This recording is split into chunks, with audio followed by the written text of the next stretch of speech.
Estamos en comunicación telefónica con Guillermo Santangelo, que es de la dirección del PRML, Partido Revolucionario Marxista-Leninista. Le damos la bienvenida. Hola Guillermo, ¿cómo estás? Claudio Vilacqua y Claudio Gallo te saludan. Buenas tardes, Claudio. Buenas tardes a la audiencia. Bien.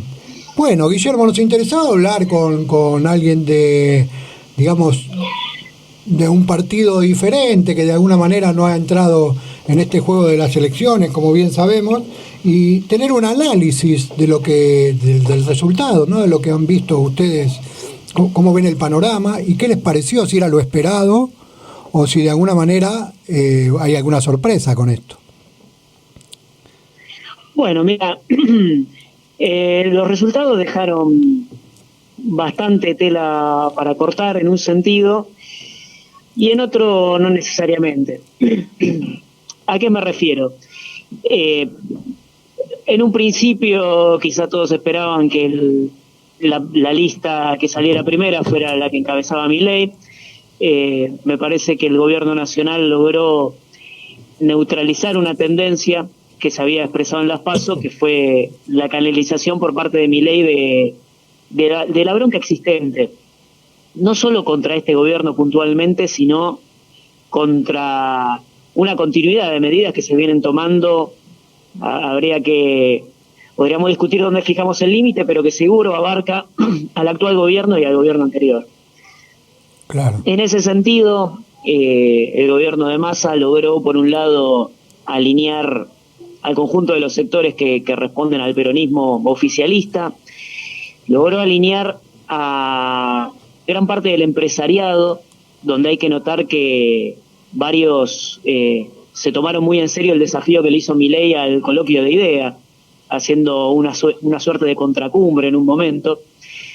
Pero fundamentalmente logró revertir cierta tendencia de masas, con medidas económicas de cortísimo plazo, devolución del IVA, algunos aumentos, que definitivamente pierden contra la inflación, pero que dan una sensación de alivio, y después planteando esto de la polarización respecto del flanco tan grande que ofrece Milei cuando habla con desprecio respecto de cuestiones que están muy arraigadas en la conciencia democrática.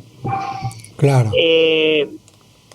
Seguramente, a diferencia de lo que pensábamos hace una semana, el oficialismo está bien parado para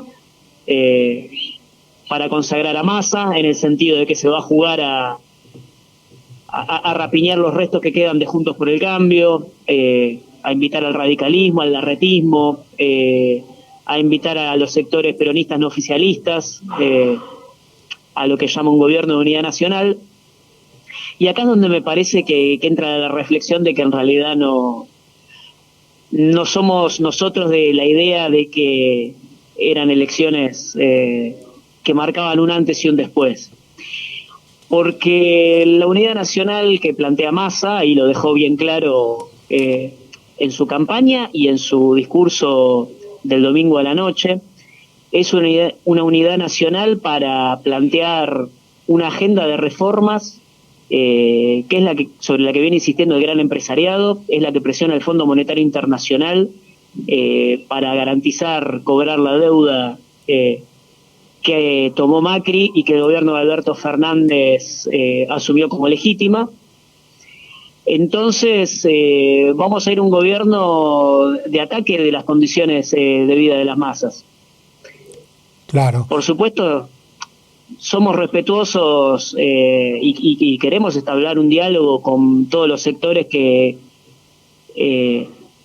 preocupados eligieron el menor de los males, en el sentido de si lo que viene es ajuste, que sea con las mayores garantías posibles, pero entendemos que no hay motivos para estar exultantes en esta semana. En definitiva, no hay nada nuevo bajo el sol, digamos, ¿no? Como diciendo, lo que proponen los candidatos, algunos con más dureza, otros con menos, es seguir entregando la soberanía y seguir entregando los recursos naturales y preocuparse poco por lo que pasa con el campo popular, ¿no? Mira, yo veía en el discurso de Massa cuando mencionó la reforma laboral, que la mencionó explícitamente. Sí, Después, para suavizarlo un poquito, dijo sin perder derechos conquistados. No hemos, desde los 90 en adelante no hemos conocido ninguna reforma laboral que no haya cercenado derechos de los trabajadores, sí. ni acá ni en ninguna parte del mundo. Pero lo más preocupante era ver en primera fila a UPCN y a la OCRA aplaudiendo. ¿En qué sentido? Como vos acabas de decir, vamos a un proceso de reformas, vamos a un proceso de enajenación de los recursos naturales, vamos a mayores sacrificios para pagarle al Fondo Monetario Internacional, y todo eso habría que apoyarlo para que no gane la derecha. En ese sentido, si bien el debate electoral logró instalarse como eje en el movimiento de masas, y alrededor de 3 millones de personas que no fueron a votar o que votaron en blanco o anularon, se decidieron por una opción en esta primera vuelta. Alrededor de 8 millones y medio de personas mantuvieron esta conducta de no votar, votar en blanco o anular. Si los contamos de conjunto, son más personas a la segunda lista, y expresa un malestar que sigue presente y al cual hay que seguir luchando para darle cauce orgánico, para salir. No va a ser en esta oportunidad, pero en algún momento tenemos que salir de esto de votar a los males menores que siguen siendo malos. Claro, claro, y la experiencia y la historia lo muestra, ¿no? Hace 40 años que venimos votando a los menos malos y así nos va.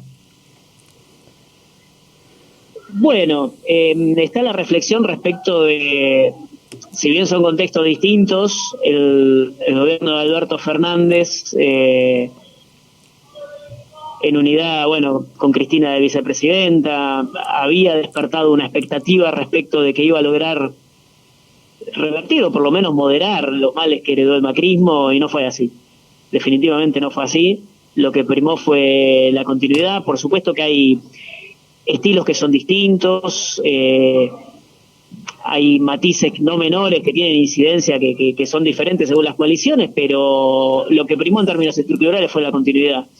A eso nos conduce el mal menor. Y es una política con la que hay que romper. Claro. Acá Claudio Gallo, que está al lado mío, te quiere hacer algunas preguntas, Guillermo. Hola Guillermo, ¿cómo andás? ¿Cómo estás, Claudio? Bien. La inquietud apunta a otro lado. ¿Qué pasó en estos últimos 4 años con las luchas de nuestro pueblo para que llegáramos a esta situación en donde millones eligen entre el hombre del FMI y el loco de la motosierra? ¿Cómo lo explicás a través de la lucha? O de la no lucha, no sé, llamala como quieras. No, lucha estuvo habiendo y tuvo momentos picos muy importantes, como fue la poblada de Jujuy. Uh-huh. También hubo, bueno, la poblada de Jujuy fue contra la reforma constitucional de Morales. En Chubut hubo una poblada contra el avance irrestricto de la minería. A nivel de luchas reivindicativas hubo reclamos obreros muy importantes, como fue la huelga del neumático. Los sectores piqueteros combativos siguen marcando una agenda de calle que es muy importante. Docencia a nivel nacional planteó medidas de fuerza de mucho impacto. Repercutió en la ciudad de Buenos Aires, que no suele ser caja de resonancia de ello. Y todo eso no sigue sin traducirse en una expresión orgánica que plantee el programa que espontáneamente se da en las luchas. Porque las luchas se dan por cuestiones reivindicativas inmediatas, pero también está en discusión el tema de la soberanía, cuando se cuestionan las multinacionales, cuando se cuestiona el control sobre el río Paraná, cuando se cuestiona el tema de los recursos estratégicos, qué rumbo se le da, el Fondo Monetario. Todo eso tiene o intentos de expresiones como puede ser la autoconvocatoria por la suspensión del pago de la deuda, pero que no logran ser todavía un canal de movilización política. Y entonces, ¿Y vos a qué atribuís esa como diferenciación entre la lucha económico-reivindicativa por un lado y la concientización política por otro? ¿Por qué no se traduce en lo que se debería traducir? ¿Qué es lo que pasa?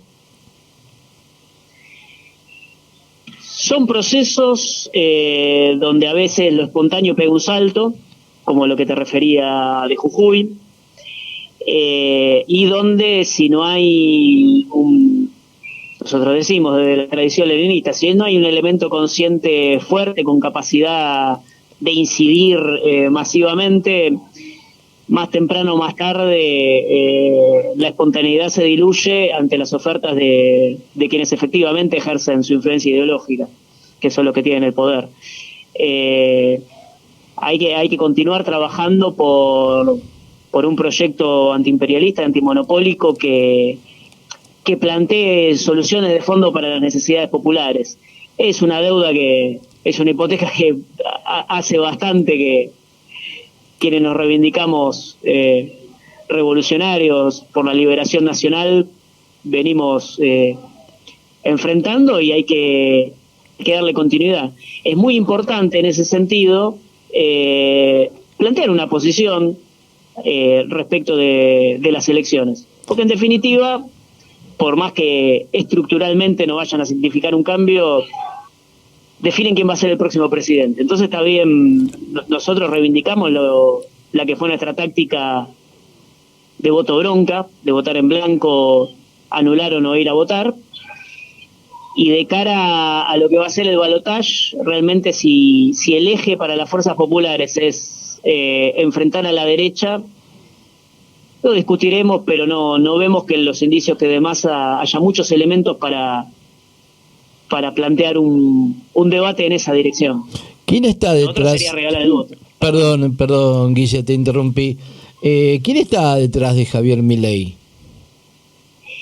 Detrás de Javier Milei está la gran banca internacional, que es la que podría llegar a beneficiarse de un proceso de dolarización, con una disputa muy fuerte con otros sectores monopólicos locales, y con la banca que tiene su peso principal en el préstamo al Estado argentino. Me parece que hay los sectores, si vos querés, más afincados del gran empresariado que opera en la Argentina, ven una aventura en un posible gobierno de Milei. Ya en la reunión que tuvo la UIA con el embajador yanqui, le habían adelantado que su candidato ideal era Larreta. Fuera de la discusión Larreta, lo más parecido a eso es Massa. Y bueno, me parece que se hicieron fuerza por encolumnarse detrás de lo más previsible políticamente.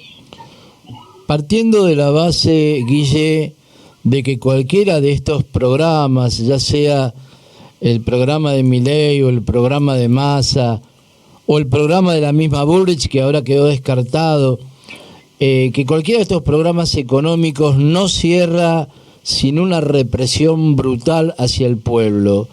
¿Cómo se prepara el partido de ustedes y cómo se debería preparar la izquierda en general para enfrentar una escalada represiva? Bueno, a ver, lo primero es continuar en la primera línea de las luchas populares. Represión hay, y es más intensa a medida que nos alejamos de los centros políticos. Yo quiero ver que desalojen al movimiento piquetero del centro de la ciudad de Buenos Aires a palo limpio. ¿En qué sentido? No es fácil, y por algo la ministra de la fuerza política que venía bravuconeando con eso, me refiero a la ministra Stanley, tenía muy claro que necesitaba guita para negociar. Me parece que lo primero es persistir en la lucha, darle impulso a los reclamos y sobre todo prepararse políticamente para el combate. ¿En qué sentido? Si no es necesario un reagrupamiento antimonopólico, antiimperialista y popular para dar estos debates.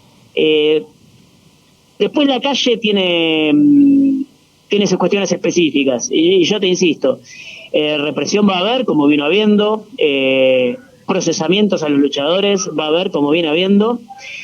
Que nos puedan sacar de la calle con eso me parece que es más azaroso y es parte de lo que explica el triunfo del peronismo, que maneja con más seriedad esas cuestiones, sin hacerle asco a lo que tenga que hacer, pero midiendo un poco mejor los tiempos políticos que un eventual gobierno de Milei. Vos hablás de la calle y del movimiento piquetero y hacés énfasis en eso. Ahora, surge otra pregunta a partir de ahí. ¿Qué pasa con el trabajo en los sindicatos, en los centros de estudiantes, en el barrio propiamente dicho, en la cultura? ¿El partido de ustedes tiene algún plan al respecto, alguna intención, o eso está dejado de lado? ¿Qué es lo que pasa en ese sentido? No, por supuesto, y para darle forma a un proyecto popular, los trabajadores y el movimiento obrero en particular son imprescindibles. El peso de la burocracia sindical se hace sentir en la movilización, pero también en la conciencia, esto que te decía de la Boca y de UPCN, sectores que te mezquinan la lucha por el salario para movilizar políticamente en función de la elección, ponen todo lo que tienen. Pero la perspectiva de que un reagrupamiento antiimperialista y monopólico esté dirigido por los trabajadores es una preocupación que en ese sentido, en los lugares que tenemos incidencia, además de la pelea reivindicativa, planteamos este debate. Lo mismo que otros sectores que también hacen a la vida del campo popular, como lo es el movimiento estudiantil. Permitime darle un saludo a la muchachada de Joaquín B. González, que acaba de refrendar su conducción en el centro de estudiantes, donde nos planteamos una táctica de poder ser un polo de agrupamiento en la lucha contra el macrismo que gobierna la ciudad, por ejemplo. Cuestión que entendemos que sectores que manejan palancas de mayor peso, como pueden ser los sindicatos docentes, UTE, ATE Capital, no están cumpliendo con ese rol acabadamente. Entonces, plantarnos en esa referencia política es algo muy importante para que el movimiento obrero, el movimiento estudiantil, movimiento de mujeres, de la cultura, sean parte de esta pelea. ¿Qué le podés decir? Y con esta me despido, Guille, porque yo sé que vos tenés cosas que hacer y te quiero dejar con Claudito Bevilacqua. ¿Qué les decís a aquellos y a aquellas que plantean que pregonar la rebelión popular como un camino de lucha de nuestro pueblo es antidemocrático? Antidemocrático es que las decisiones se tomen en ámbitos donde el pueblo no participa. Los trazos centrales del próximo plan económico están definidos. Estamos discutiendo los matices, sin subestimar que los matices pueden tener variantes importantes. Somos invitados a una fiesta en la que en definitiva no decidimos nada. O nos invitan a dirimir una interna que no es la nuestra. La verdadera democracia está en las asambleas, está en los ámbitos de laburo, de estudio, en los barrios, donde deliberamos, discutimos y nos movemos en función de lo que decide la mayoría. Para nosotros esa experiencia es la que hay que generalizar y es el germen de una democracia de nuevo tipo. Bueno, te mando un abrazo y te dejo con Claudio Bevilacqua, te comunico, alias Capitán Kirk. Me bautizó el hombre acá. Guillermo, cortito nomás, un par de cositas. Quizás una de las respuestas sería que hay sectores de trabajadores que están firmes, como en sindicatos o qué sé yo, que cuando pelean por solamente por, digamos, por lo que le corresponde a ellos. Si hablamos, no sé, hace unos años atrás hubo un conflicto con los aceiteros, no sé si vos te debes acordar, y los aceiteros lograron, porque pararon el puerto y demás, pero una vez que ellos lograron lo que ellos querían para su sector, la lucha se terminó. Digamos, y después estaba la gente de la Terminal 5, si no mal digo, por ahí me estoy equivocando. Los guincheros. Los guincheros, digo, que estaban con una lucha parecida, pero no tenían el mismo apoyo. ¿A qué atribuís que yo siento a veces que hay sectores que están como más aburguesados, ¿no? Pelean por lo de ellos, pero por el conjunto de las luchas de trabajadores no. Y son diferencias que el enemigo explota. La sectorización, encapsular la pelea. Claro. Bueno, vos fíjate el debate inmenso que se da en el seno del pueblo alrededor de la contradicción entre ocupados y desocupados. Argumentos reaccionarios, argumentos de derecha, dicho por propios compañeros, son planeros, son vagos, no quieren laburar. Claro, claro. Son cuestiones sobre las que hay que hacer un trabajo ideológico que no es solamente de propagandización, que es muy importante, sino también de confluencia práctica. En el conflicto de los vincheros, cuando fue la huelga de colectiveros fruto del asesinato de un chofer en La Matanza, claro. Hemos ido con nuestra fuerza territorial a plantear solidaridad y a buscar puntos en común. Son cosas que cuando se ven en la práctica se aprecian y son cuestiones que permiten romper prejuicios. Y a partir de ahí trabajar por el programa en común que tenemos en conjunto de los laburantes, sea cual fuere la situación que nos esté tocando en este momento. Claro. Bueno, para terminar y agradecerte estos minutos que nos diste, que fueron un montón, mirá, más de 22 minutos, te quiero dejar la libertad de que vos digas lo que nosotros no te hayamos preguntado, vos tenés ganas de expresar algo al aire y que la gente lo escuche, este es el momento. Bueno, a ver, las elecciones son un momento que concentra muchísimo el debate en una cuestión puntual, que como decía antes no es inocua, pero tampoco es el final del universo lo que se plantea. Nosotros desde el PRML, con nuestra fuerza, nuestra capacidad, participamos activamente de este debate, pero no se nos va la vida en esto, sino en la construcción de un proyecto de liberación nacional y social para la construcción de una sociedad nueva, camino al socialismo, que entendemos que es el debate que queremos dar junto a otras tradiciones populares que a largo plazo podemos coincidir, podemos disentir, pero tenemos coincidencias respecto del problema del peso de los monopolios, del peso del imperialismo en nuestro país, y que son el nudo central de problemas que hay que resolver. Así que desde ese espíritu queremos encarar ese debate y siempre desde la militancia. Bueno, muchísimas gracias, Guillermo. Un abrazo. Gracias a ustedes, un abrazo grande. Estuvimos hablando con Guillermo Santangelo de la dirección del PRML, Partido Revolucionario Marxista-Leninista.